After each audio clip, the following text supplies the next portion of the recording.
Ayan guys, nandito na naman tayo ngayon sa isang beach resort na dinarayo dito sa aming lugar sa Sorsogon, Bacon, Sorsogon. Ito yung pinakadulo na ng Bacon. Yan. Ito yung dinarayo ng mga bakasyonista tuwing summer.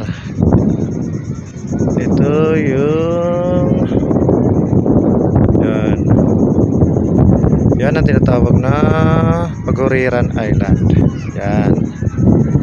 Isam natin na madaming tao dyan. Yan. Dami nila.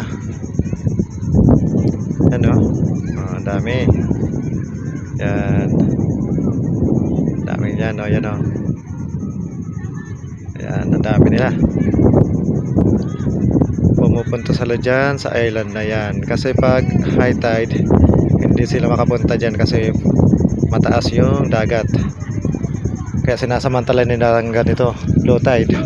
Kasi lalakarin lang yan papunta dyan sa island na yan. Yan.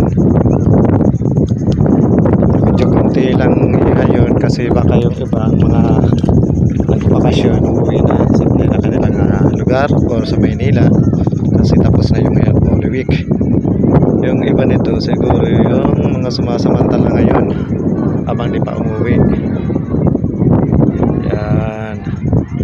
Ayan, may mga nagtatalon doon, no? Yan, ayan. Tatalon yung isa na yan. Talon ka na. Talon ka na. Yan. Maya punta tayo dyan. Isa din tong tourist spot dito sa aming lugar sa Sorsogon. Ito yung tinatawag na Paguriran Island. Ito yung mga mabakawan nila. Yan, bakawan o bangko. Yan.